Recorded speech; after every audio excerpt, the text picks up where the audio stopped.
AC sent this. Let's see what we talking about. If it's ass, we clicking it off. Fumbling. You got the 50-90? No. 10 out of 10. You know, I'm not gonna lie. This is one of Every nigga's fumbled a 10 out of 10, 100%. He may be cooking already. the worst ones in my opinion. Reason why we've all been through this. There's always been that one girl that you thought you had in the bag. I mean, she was fine, beautiful, gorgeous. I mean, in your mind, she goes band for band with SZA, Lotto, and Ruby Rose. Like, you feel me? If for some wild reason you think you actually have a chance with that girl, and you try to get her, and you're doing good, and then randomly one day she just goes. And for the rest of that week, you're just contemplating, scrolling through your text, looking at what you could possibly have done wrong. Thinking maybe she forgot about the text, maybe you said a weird joke, or just something random. Just whatever your brain can imagine for her to actually ghost you, because of course it's not just you. Well, hate to break it to you, she likes a guy and it's not you. Game is 100% fact. Sometimes, chat, when your girl, when a bad 10 out of 10 kind of just ghosts you, it had nothing to do with you. It had nothing to do with you being a bad guy. You didn't say nothing wrong. You didn't make her uncomfortable. You were just the nigga that kept her busy until the nigga that she wanted to respond to her actually responded. Sorry, I don't want to hurt y'all feelings. I'm not trying to make y'all feel crazy, but at the end of the day, bro, I gotta just tell y'all the truth, because it's happened to me and it's gonna happen to you and it's gonna happen to everybody else around you, bro. I'm sorry, I just gotta be honest with y'all. You know what I'm saying? Like, it hurts, my. But at the end of the day, you gotta realize that 10 out of 10 is probably best that you didn't actually talk to her and shit, because it's probably best that you talk to somebody that's not a 10 out of 10.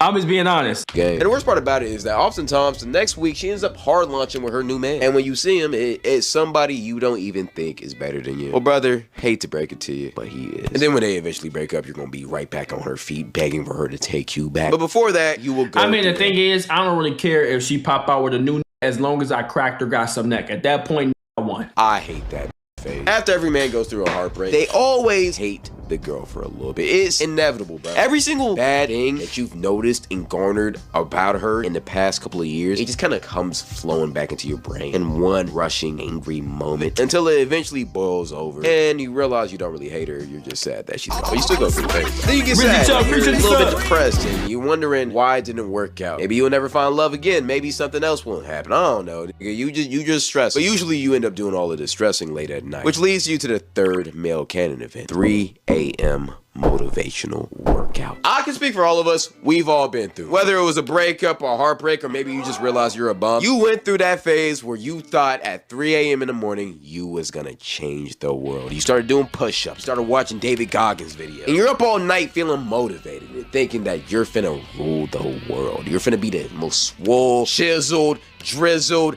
gizzled, diggled, fadiddled, top tier man that you can be. And then you wake up. You know what's crazy? That 3 a.m. motivation actually pushed me to become the nigga I am today. After you pass out on the floor from doing all of them push-ups, look at your surroundings, realize your room is still dirty, and then eventually come to the realization that you'll never be that guy. But you know something else that can send you into this motivational arc? Canon event number 4, going bold. I promise you, every single person watching this video has gone through this phase. And one time I went bald. I went with a real low BZ at 20. It was on purpose. Like, I went with a low BZ. Most of the time, it's because of your dad. Brother, I am gonna tell you right now, for the first 5 every nigga has went in the bathroom, grab some clippers and just cut all their hair off randomly. That's some shit that a lot of, if you haven't done that, come on, bro, be honest with yourself. Some like, bro, I just want to cut my hair off. It's like a restart for a man. It's like restarting your life. It's hard to explain. Like, your hair holds a lot of energies. Niggas walk in the bathroom, be like, bro, I'm cutting my hair. You know what I'm saying? I didn't say you're going literally bald. I'm not saying baldino Jack, but all right, this is why you haven't made it in life. Most went in the bathroom, grabbed some clippers, and just cut their hair off and went with a low BZ. It just happens. 5 years of my life, I had to be I'm not saying you're going bald. I would never go bald. Niggas go with a low BZ. I'm like, bro, I don't fuck my hair. I'm about to just restart, nigga. Completely butt naked Michael Jordan bald. Because nah, I never did that. 28, he stopped growing hair, and ever since that day, he decided that he didn't want me to grow hair either. And it was the most aggravating thing of my life. And I'm sure every single one of y'all went through that same thing. And the worst part about it is that after he allowed me to have hair, he only allowed my hair to get to a certain length, which is known as the bald phase, which most of us have gone through, especially black children. And the worst part about this is that back then, when I was growing up, the mohawk was very popular. It was during the LaMelo, Odell mohawk phase, and everybody and their mother wanted a mohawk. And I wanted that so bad, but no, I couldn't get it because my dad said, and I quote, if you get a mohawk, you have to walk around naked everywhere because the mohawk tribe did. Yeah, I don't know why that nigga said that. That was some I ain't gonna lie, your dad might be on boys. stuff. But basically, he was just trying to get me to be bald like him. So, hey, yeah, I guess it kind of worked. For a little bit. Now we got these. But something else that dads often made us do was help them around the house. And one thing that I know for sure that we all went through was our dads getting mad at us when we didn't hand them their tools fast enough. My brother in Christ, I have almost been shot, almost lost my life. Heck, I thought I had AIDS at one point. But I have never been more scared in my life than when I used to help my dad do work around the crib. Because for some reason, dads just have a big fascination with doing mechanical work around the house. And while they're actively doing this act of stupidity, most likely messing up the whole house, they decide to exert their frustrations on their kid that they told them to help. And my brother in Christ, I know every single person watching this video can relate. You didn't He said he thought he had AIDS. Nah, that might just be on him. Never thought I had AIDS, my hand your dad that tool as soon as he asks you to, or if you moved a tiny little bit when he asked you to shine the flashlight somewhere, the amount of anger and rage that man will exert onto your body would be scarier. Holding the flashlight was the scariest, hardest, most QTE event I've ever felt in my entire life. Than meeting a polar bear in the Arctic who hasn't eaten for weeks. And honestly, I've experienced a lot of trauma from doing stuff like this. Like the amount of you'll hold that right where he's telling you to hold it, and he'll get mad that he can't see in the spot that he told you to hold it. I'll be like, nigga, you told me to hold it right here, you balding. Trauma I've gone through from just holding tools is probably equivalent to the slaves back in the olden times. But after this, as a kid, you know, you can get pretty traumatized, scared, but also angry from what your father did. So angry that you even think about potentially. I haven't actually talked to my dad in almost 8 years. Nigga, why you traumatized? Fighting it. It would also be the worst mistake you ever made in your life because he will beat your ass. Every single man in his life has thought about fighting his dad. I say fighting. I have fought my dad. For a reason, because multiple times. Because you will never beat him. I don't know Cap. What it is about fathers, but like they will never lose to their son. Period. Cap. Yeah, especially if it's fist. Like you could be 6'5", 280. Matter of fact, you made John Jones call you his pappy. But as soon as you run into your 5'9" father, he will beat the living breaks out of you. And even though we all wanted to fight our father, we none of us have actually did it because we knew the reality. Cap, you just a bitch. Of that. I actually almost did it one time, and there's a reason why I said almost, because I realized very soon that I would get my ass absolutely plastered. And I love my life way too much to ever do that to myself. Once you realize that you can't possibly beat your father, you go from fight to flight. Which leads me to think, I hope my son don't try to fight me, because I'm gonna do that so bad. Number 6, running away. Every man has thought about running away from home. Brother, I cannot explain to you how many times I thought about running away as a kid. The crazy part about it is I live in a 2-parent household, suburban home, live in Nashville, Tennessee, a predominantly white city. I live in the suburbs of the suburbs. You will see white people walking their dogs and kids playing in the street. I live a good life. I had a good childhood. I even went to private school. But for some reason, whenever my mom pissed me off or my dad did something I didn't want to like, I always thought about getting a big ass stick, a little red piece of cloth, tying it together, and putting all of the important stuff in my life, like the PS4, in the sack, and walking right out. I feel like this is a Canon event, not just for guys. I feel like it's everybody. We as men are the ones who are actually the closest to doing it. Because I'm not gonna lie, one time I never ran away. I threatened my mom one time to run away, and she made me strip naked at the door. Packing my bags because my mom pissed me off so much. And I was almost done doing it. I was so close to committing. And then I realized how badly my mom would beat my ass if I actually ran away. So I just stayed. That's what usually happens because I told her, I was like, I feel like I can live life on my own. She said, all right, then go out there and do it. I'm like, all right. So I got all my clothes on. She said, no, before you leave, you can't bring no PlayStation, the clothes on your back that I bought. No, she said, you gotta take all that off. I get down to my underwear. I'm like, I gotta take these off too. She said, yeah, you gotta get naked if you think you can live on your own. I said, hey man, this shit crazy. I said, hey boy, you on boys? It's never worth the beating because they will find you. But usually that type of stuff will happen when you get grounded. And something else you would do when you're grounded is thing number 7, reading a Diary of Wimpy Kid book. I don't know why we all did this, but we all I read the Diary of Wimpy book until like Dog Days or like The Ugly Truth. Eventually this shit got ass. I'm gonna be so smooth with you. Shout out this that made these books, but this shit eventually became straight doodle. Read that book in our floor and Captain Underpants. Whenever our parents took away our phones or our PS4s or whatever, like it was just Canon event to the fullest. And if you wasn't a guy, if you was a girl, you would probably read the Dork Diaries. I feel like guys also read the Big Nate books, stuff like that. It's just that same type of category genre. And I would always get those books at the Scholastic Book Fair too, bro. Cause like, I used to be sad as hell at the Scholastic Book Fair. I had no money. And he cooked up a book. I ain't gonna lie, nigga. was on they seats, on they toilet, locked into them joints. I'm not gonna lie. But something that's also tough though is number 8. Realizing you'll never go pro in the sport you love. You know, as a Damn.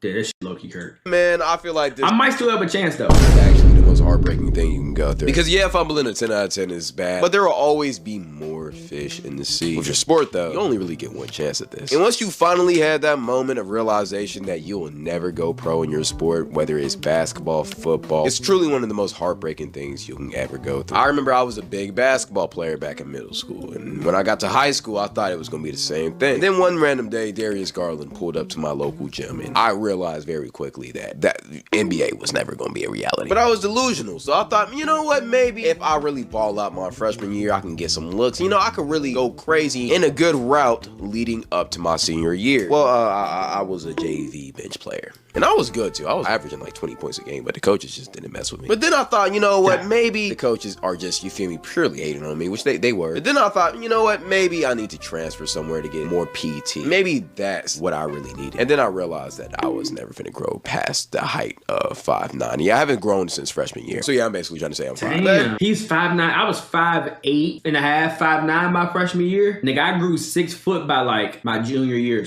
Yeah, by the end of my junior year. Every man has to go through that phase to realize they're just a regular That's guy. tough, Just though. because every motivational speaker tells you that you can do whatever you want in this life doesn't mean you actually can do it. I'm just keeping it real. Because I'm sorry, buddy, if That you're nigga 5'4", Gene's you fucked trying to up. be an NBA basketball player in this economy, in this league, I'm gonna be honest, brother, we have Wimby's playing point guard, bro. You're not Muggsy Bogues, bro. But another tough realization that we've all been through. Realizing that you're in the friend zone. And I don't care who you think you is. We've all been in this category. As a guy, we've all thought once, if we were a good enough friend to a girl, that she would eventually crack and decide to settle down with us. But another canon event that we've all been through is realizing that that's not how life works. Wait, am I tripping? Check, the friend zone don't bother me because when I talk to girls, I don't expect nothing in the first place unless it's already established. So how the fuck am I friend zone when bitch, you're my friend because I made you like that? I don't give a fuck about what you offering. If I don't talk to girls. If I go for a friend, I'm gonna talk to you as a friend. But most girls, if I'm gonna talk to you as a girl, I'm already trying to crack. I'm already letting you, like, what you mean? Like, you know what I'm saying? Matter of fact, she actually knows that you I've been friend zone only one time in my life. Still crack. Yeah, he doesn't care, and she'll still use you for free car rides, free money, free food, and free attention. This is one of the toughest realities we have to learn as a man, but every man has to go through it. I remember I was 13, and there was this girl I liked, and she broke her foot. So I offered literally carry her around the school because we were just good friends. She actually ended up getting pregnant by another guy at 13, but that's Dang. But another pain that we That's not a friend zone. He is a victim. all had to go through is going to the bathroom in a public setting and not knowing the urinal rule. And every single guy watching this video knows exactly what I'm talking about. I remember as a kid, I was at my school, and it was like a student-teacher day or whatever, I don't know. And for some reason, the parents were on campus. And I walked into the bathroom, and there was a grown-ass man using the left urinal. And the middle and right one were open. And according to the urinal rule, if there are 3 urinals, you have to use the left, you have to use the right, and there's the center one, it's the only one available. You wait your turn. Unless they have blockers and binders where you don't gotta see another man's pee. But as a kid, I didn't know that, so I ended up using the middle one right beside him. And I remember to this day, the look that this man gave me was a look of absolute disgust. I'm not gonna lie. And as soon as he got done pissing, turned to me, patted me on the back, and said, "Son, heads up, whenever you use the bathroom, you never piss right." That guy would have died in the bathroom when he touched my son's back after taking the piss. You may be a victim. You may have got touched. Beside another man. I've never seen that man ever again. Swear to but Jesus, I that man would have died. Truly changed him out. That already got broken in the urinal full of piss. But this is one of those rules that My once son would you have came to learn me it- and be like, yeah, bro, a grown man touched my back and said not to use a urinal next to him. I'd have dragged that man to the urinal and broke his mouth off in the urinal. Never Swear to forget it, God, or I'm else not trolling. will clown you. Something else that we've all been through in the bathroom, though, is being around Cracking that that one nigga's kid teeth. who decides to just pull down his whole pants just to take a little piss in the urinal. Back in elementary school, you know, brother, this one was horrible. Usually it will be the special ed kids, but at the same time, it's like, brother, please have some common sense. That's such a great statement. Usually This they may sound crazy. If a urinal does not have dividers and walls in between, as a grown man, I'm still not using it. That's just too on boys.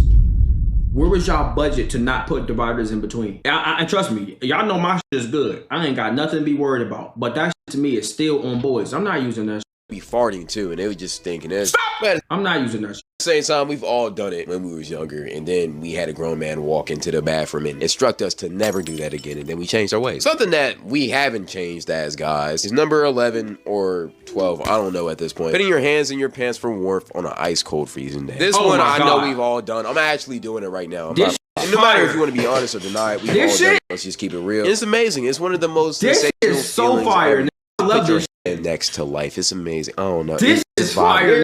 With this stuff. You gotta be very careful. Girls do it too. Girls do it on their titties. But this not even on some sexual shit like you trying to grab your meat. It's just, I ain't gonna lie, you a real if you always grabbing your meat. All real always grab their meat. You do this act because doing it while nobody's around is cool, but if you're in a crowded room space and you just got still do it in a crowded room. Crazy. That's where the creep allegations come in, and you don't want that. They don't understand, but at the same time, let be classy. But speaking of balls, the next Canon event that we've all been through is chilling around the house playing GTA or Fortnite or something, and then all of a sudden, randomly, you just feel a sharp pain in your balls, and you just start clenching them. You start grabbing them. You start praying to God because you think you have a disease. This has never happened to me. That you'll never have kids again. You start wondering if you have cancer. Yeah, nah, I don't know what this is talking about. I have never got a sharp pain in my testicles. No, he needs to get tested for something. Or maybe you got an STD. Or maybe if you gooned too much. I don't know what you did. And then after it goes away, this never happened to me. Immediately get on your knees and pray to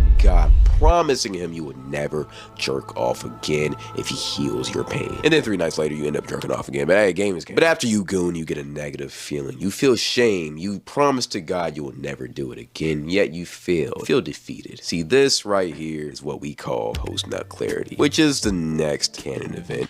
AKA the best mental state I've ever been in my entire life. And probably the most popular one. I feel like post-nut clarity is altering for men. If I could think like that every day, I would be a billionaire. Because the only time that you won't feel this is after the first one you do. Back when you were most likely younger, which is sick, honestly. What? I get post-nut clarity every time. What is this speaking about? It's sad that so many little kids are gooning, but it's whatever, I guess. And after that first goon, you felt alive. You felt like you just discovered the greatest thing on earth. Then after that second one, you really quickly realized that you just formed and started an addiction that you'll be very lucky to get out of. There's downhill, and you just keep on getting more downhill until you eventually stop and become a better human being, which a lot of y'all haven't done. Let's just keep it real. At the same time, though, you will never escape post-nut clarity, even though I had one homie who did it like 10 times a day, and apparently he just stopped having it, but he also looked very depressed, so I think he just had it permanently. How you know that nigga was beating his meat 10 times a day? This game. You know what I'm finna say though. Game is game, jizzle is jizzle, and don't fiddle your pickle. Let's get to it. But it's a part of being a man, and game is game, and that's just how life is. When you retain that though, you will get superpowers. Powers that would never be feasible to that average gooning man. And you do that as soon as you get into the next Canon event, aka semen retention. Every single man has gone through this. I don't care what y'all say. We've all gone through semen retention. We thought that by holding our seed, we would turn into spiritual soul or something. In all reality, you kind of do. I'm not gonna lie. You kind of get superpowers. You feel like you can move mountains, start thinking more clearly, you start getting more ideas. There's really no negative to holding your seed. And then we eventually all fail. But at the same time, we keep on going. But the first time you go on this path, you think you're a superior human being though. You think you're better than everybody because you can hold your seed, and you call all of the regular 1 to 2 times a week gooners peasants in your eyes. You think they're just weak, inferior beings, and that's just how you will think. Shout out all my niggas on the no fat journey. Game is game. But the last Canon event I want to talk about is video games falling off as you get older. This one's more of a maturity thing. I literally was just saying that shit today. Okay, now he's back on track. As you get older. Chris Blunted with 10 months. I appreciate you. I don't know if it's just me, but like video games just aren't as fun anymore. Like the only games I play now is NCAA, and it's really just to cool down and just to beat my friends. I'm not gonna lie. I can't get immersed in a game nowadays like I did back when I was younger. Maybe it's because I got responsibilities, or maybe it's just because games fell off. I don't know what it is, but it's kind of sad. Hopefully GTA 6 can bring that back out of me. But so then we will see. But I feel like every say GTA 6, brother. Hopefully we make it. Every man kind of goes through this, and if you didn't, shouts out to you. But hey, go ahead and tell me anything I missed. If you like this video, go tap into my streams. They're very entertaining too. I'll be doing yaps, vlogs, challenges. It's crazy. It's fire. It's blowing up right now. Also, post Cloudy here. Go tap into my Discord. We have a very thriving. Wait, chat. Did Spacey cook with the 3 reacts? Let's see how the chat feeling. He cooked a little bit. 2 out of 3. I'll take it 66%. I thought they was about to bust your ass, boy. He kind of cooking. It's a little different than the loyalty test and the prayer catches. I ain't gonna lie, that was a good change of whatchamacallit, a pace. I'll take that. That's not bad, man. I'll take the 66%. That's not bad, cuz. You know what I'm saying? Yeah, because I ain't gonna lie, I did not really feel like watching the Janeon talking to you. Like, come on, bro. New Mr. Beast vid, I ain't gonna lie, bro. I'm not watching Mr. Beast. Yeah, nah. Yeah, that's like really a last resort.